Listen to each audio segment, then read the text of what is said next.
আপনি সারা দেশব্যাপী বক্তৃতা দিচ্ছেন, ক্যাম্পেইন করছেন, কিন্তু আপনার মুখ দিয়ে কেন গণভোটের পক্ষে হায়ের কথা বের হচ্ছে না?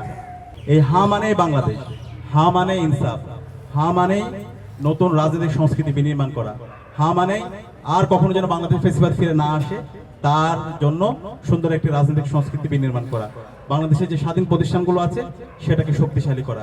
তো সেই দায় থেকে আমরা মনে করি এই জুলাই বিপ্লবের শহীদদের আকাঙ্ক্ষা যদি আমরা পরিপূর্ণভাবে বাস্তবায়ন করতে চাই, জুলাইকে একটি পরিপূর্ণ বিপ্লবে রূপ দিতে চাই, তাহলে এই গণভোটে হাঁকে বিজয় করতে হবে। তো সেই দায় থেকে আমরা সেই গণ ক্যাম্পেইন শুরু করছি। কিন্তু আমরা খুবই হতাশ হচ্ছি। ইতিমধ্যে আমরা দেখতে পেয়েছি বাংলাদেশ জামাত ইসলামী, এনসিপি সহ 11 দলীয় জোট তাদের অবস্থান পরিষ্কার করেছে। তারা তাদের নির্বাচনী ক্যাম্পেইন যেখানেই করছে সেখানে তারা গণভোটে হায়ের পক্ষে ক্যাম্পেইন করছে। কিন্তু আমরা খুবই হতাশ হচ্ছি। বাংলাদেশের একটি রাজনৈতিক দল তারা নিজেদেরকে বড় দল দাবি করে, কিন্তু আমরা দেখতে পাচ্ছি তাদের এই ভুল পলিসির কারণে তারা দিনে দিনে ছোট দল হয়ে যাচ্ছে। তো এই ভুল পলিসি থেকে আপনারা বেরিয়ে আসেন। আপনি সারা দেশব্যাপী বক্তৃতা দিচ্ছেন, ক্যাম্পেইন করছেন, কিন্তু আপনার মুখ দিয়ে কেন গণভোটের পক্ষে হায়ের কথা বের হচ্ছে না? এটার মাধ্যমে আপনাদের যে অবস্থান সেটা দিনে দিনে দুর্বল হচ্ছে।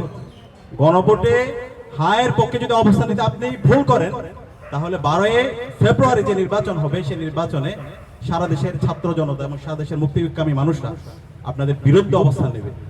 এখনই আপনাদের সময় আছে। আমরা যেই গণজমায়েত করছি হায়ের পক্ষে, আমরা বিএনপিকে দাওয়াত দিয়েছি, বাংলাদেশ জামাত ইসলামীকে দাওয়াত দিয়েছি, এনসিপিকে দাওয়াত দিয়েছি, সবাইকে দাওয়াত দিচ্ছি এবং সকল রাজনৈতিক দলগুলোকে দাওয়াত দিচ্ছি। আমরা আশা করবো তারা আসবে এবং এই গণজমায়েতগুলিতে তাদের অবস্থান পরিষ্কার করবে। 11 দলীয় জোটকে আমরা ধন্যবাদ জানাচ্ছি। তারা তাদের নির্বাচনী ক্যাম্পেইনের মধ্যে তারা সবার আগে তাদের এজেন্ডার মধ্যে গণভোটে হ্যাঁ ক্যাম্পেইনকে বিজয় করার জন্য ক্যাম্পেইন করছে।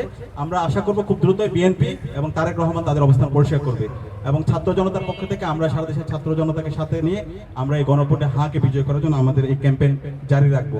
এবং একই সাথে মসজিদের যারা ইমামরা আছে, মন্দিরে যারা পুরোহিতরা আছে এবং বিভিন্ন পেশাজীবী যারা আছেন, আপনাদের সবাইকে আহ্বান করব, সর্বপর্যায়ের ছাত্র, নাগরিক, শ্রমিক সবাইকে আহ্বান করব এই গণভোটে হায়ের পক্ষে আমরা যেন সারা দেশব্যাপী একটা গণজাগরণ গড়ে তুলি। ইতিমধ্যে জনগণ সিদ্ধান্ত নিয়ে নিয়েছে তারা গণভোটে হাঁকে বিজয়ী করার জন্য হায়ের পক্ষে তারা গণজমায়েত এবং গণজোয়ার তারা শুরু করেছে।